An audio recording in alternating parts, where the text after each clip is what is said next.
Everyone, welcome back to my channel. तो guys अभी आज एक बड़ा ही इंटरेस्टिंग टॉपिक आया है दिमाग में, that is blood and it's components. कल रात एक बच्चे का मैसेज आया तो he was very furious and वो बोल रहा था कि मैम यही नहीं समझ में आता कि ये आरबीसी कहाँ है, तो फिर ये हीमोग्लोबिन किधर है। जब भी पढ़ता हूँ एक बहुत कंफ्यूजन क्रिएट हो जाती है, ठीक है। और कल एक नया वर्ड सुनने में आया, अनीमिया। तो हीमोग्लोबिन अगर कम है तो आरबीसीज भी तो कम होंगे। तो ये अनीमिया हीमोग्लोबिन की कमी से होता है कि आरबीसीज की कमी से होता है? उसके ऐसे डाउट सुनकर मुझे स्ट्राइक किया कि I should post a video on blood and it's components, ताकि और भी जो मेरे बच्चे हैं जिन्हें थोड़ा कंफ्यूजन है इस टॉपिक से रिलेटेड, वो काफी हद तक आपका क्लियर हो जाए। Okay, so let's begin with blood and it's components, right. सबसे पहले बात करते हैं कि ब्लड बेटा है क्या। एज पर योर नॉलेज और as per every person knows, तो ब्लड से उनको एक ही चीज पता लगती है कि जब भी चोट निकल लगती है तो खून निकल आता है यार। कहीं भी अगर चोट लगेगी तो खून निकल आएगा, और वही हमारा ब्लड है, वो रेड कलर का दिखता है। ये बेसिकली हर छोटे बच्चे को भी पता होता है। लेकिन ये ब्लड रेड कलर का क्यों है, इस ब्लड के अंदर और क्या क्या है, ये ब्लड क्या क्या फॉर्म कर रहा है, ये चीजें मैं आज इस वीडियो में कवर करूंगी। सो ब्लड इज नथिंग बेटा but a type of fluid connective tissue.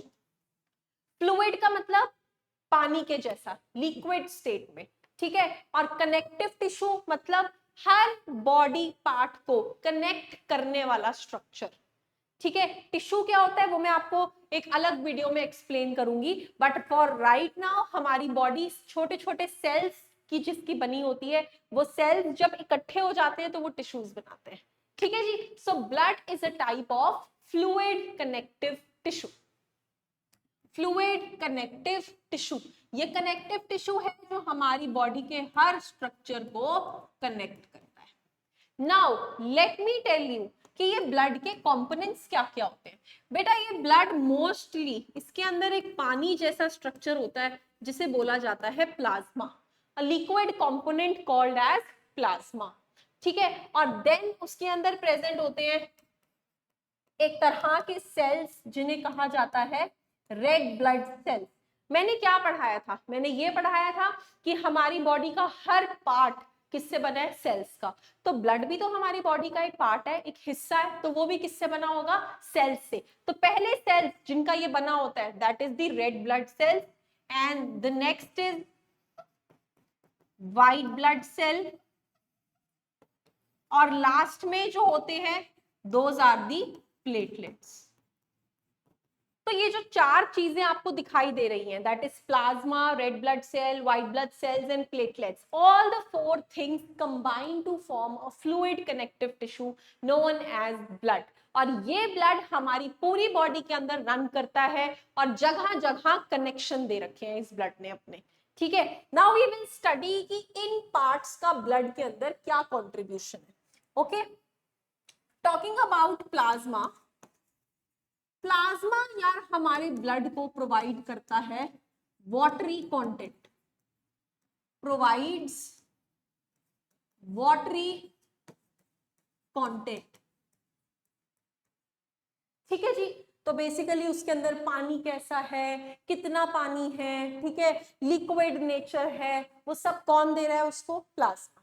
Then जो हमारे रेड ब्लड सेल्स है उनको रेड इसलिए कहा जाता है because they are red in colour, and obviously since they are forming the blood, इसलिए उन्हें ब्लड सेल्स बोल रहे हैं। इन रेड ब्लड सेल्स का दूसरा नाम क्या है, इन रेड ब्लड सेल्स का दूसरा नाम है एरिथ्रोसाइट्स, एरिथ्रोसाइट्स। सो ये आरबीसीज को एरिथ्रोसाइट्स भी कहा जाता है। जहां पे भी ये वर्ड आपको साइट दिखेगा, साइट का मतलब ही क्या होता है, सेल, ठीक है जी। तो इसके अंदर रेड कलर होता है। अब ये कलर रेड क्यों होता है, कुछ तो ऐसी चीज होगी जिसकी वजह से कलर रेड है। यार आपने एक चीज देखी है, घर में व्हाइट कपड़े नील में धुलते हैं, तो वो नील क्या होता है, बाल्टी में पानी डालते हैं, उसमें वो उजाला नील डालते हैं, तो वो पूरा का पूरा पानी ब्लू कलर का हो जाता है।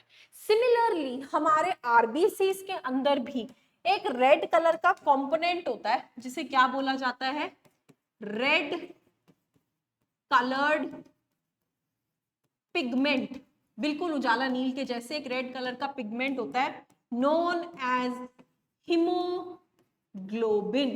तो इसका मतलब हमारे आरबीसीज के अंदर क्या घोला हुआ है? हीमोग्लोबिन। ये हीमोग्लोबिन कौन से कलर का है? रेड। तो जैसे ही इसे रेड ब्लड सेल के अंदर फेंका, पूरा का पूरा ब्लड क्या टर्न हो गया? Red in colour. ठीक है। और जैसे हम बोल देते हैं ना नॉर्मली, आपने सुना होगा एक लैंग्वेज में कि यार खून की कमी हो रही है, तो डॉक्टर ने बोला है कि आप अनीमिक हो, यू आर अनीमिक और you are suffering from anaemia. तो उसका मतलब होता है कि हमारे अंदर ये हीमोग्लोबिन का पिगमेंट कम हो गया है, इसका जो कॉन्सेंट्रेशन है वो थोड़ा सा लो हो गया है। तो ब्लड अब हमारा उतना रेड नहीं दिख रहा, लाइट रेड कलर का दिख रहा है। ठीक है, ब्लड के अंदर काफी सारी चीजें कम हो गई हैं। अब जब हीमोग्लोबिन की कमी हो गई, हीमोग्लोबिन का कॉन्सेंट्रेशन कम हो गया, तो क्या फर्क पड़ा? क्या चेंज हो गया हमारी बॉडी में? क्यों अनीमिक पर्सन थका थका होता है? क्यों जब किसी को अनीमिया होता है तो वो टायर्ड फील करते हैं? बिकॉज हमारा जो ये हीमोग्लोबिन है, ये क्या कैरी करता है? ये अपने साथ कैरी करता है ऑक्सीजन। ये ऑक्सीजन का बेस्ट फ्रेंड है। तो जो ऑक्सीजन ब्लड के अंदर घूम रहा था ना, वो किसके साथ घूम रहा था? हीमोग्लोबिन के साथ। बट सिंस हमने हीमोग्लोबिन को ऑक्सीजन का दोस्त बनाया था और अब हीमोग्लोबिन ही कम हो गया, किस कंडीशन में? अनीमिक कंडीशन में। तो कम ऑक्सीजन बॉडी में जा रहा है। कम ऑक्सीजन जा रहा है तो मतलब एनर्जी कम बन रही है, क्योंकि एनर्जी किससे बनती है? रेस्पिरेशन से। हमने पिछली वीडियो में डिस्कस किया था रेस्पिरेशन वाली, राइट। और एनर्जी बनाने के लिए ऑक्सीजन की जरूरत होती है, हमारे खाने की जरूरत होती है, और यहाँ पे हमारे ऑक्सीजन का दोस्त ही नहीं है, दोस्त कम हो गए हैं, तो ऑक्सीजन उतनी आसानी से हमारी बॉडी में घूम नहीं पाएगा। तो इनडायरेक्टली हमें एनर्जी की कमी हो जाएगी, जिसकी वजह से हम स्लो इन एक्शन हो जाएंगे, वीक हो जाएंगे और लिथार्जिकली बिहेव करते हैं। That is the condition of anaemia. Okay ji, I hope I have made myself clear regarding RBCs. Studying about the next two components, that is white blood cells, also called as leukocytes. इनका काम है यार infection से fight करना, to fight infection. हमें बुखार हुआ, हमें चोट लगी, हमारे अंदर कोई वायरस चला गया, हमारे अंदर कोई बैक्टीरिया चला गया, तो वहां लड़ने के लिए कौन से सेल्स तैयार बैठे हैं? White blood sales. तो व्हाइट ब्लड सेल्स हमें प्रोटेक्ट करते हैं, हमें इन्फेक्शन से बचाते हैं, ऑल्सो हमें क्या देते हैं? इम्यूनिटी। हम कहते हैं ना अपनी इम्यूनिटी स्ट्रॉन्ग करो, बीमार कम पड़ोगे, तो वो इम्यूनिटी कौन देता है? White blood sales. ठीक है जी। Then the last component, that is the platelets, also known as the thrombocytes. ये platelets क्या करते हैं बेटे? ये platelets help करते हैं, help in blood coagulation या फिर blood clotting। कभी ना कभी चोट लगी होगी, है ना, खून निकल आया, पर थोड़ी देर बाद वो खून निकलना बंद हो गया और नेक्स्ट डे आप देखोगे तो उसके ऊपर एक ब्राउन कलर का स्कम्प सा फॉर्म हो जाता है, एक ऐसे ब्राउन कलर का स्कम्प जो 3-4 दिन रहता है और फिर वो अपने आप उतर जाता है। सो वो जो ब्राउन कलर का स्कम्प फॉर्म होता है वो कौन फॉर्म करते हैं? प्लेटलेट्स। और उस ब्राउन कलर के स्कम्प को क्या बोला जाता है?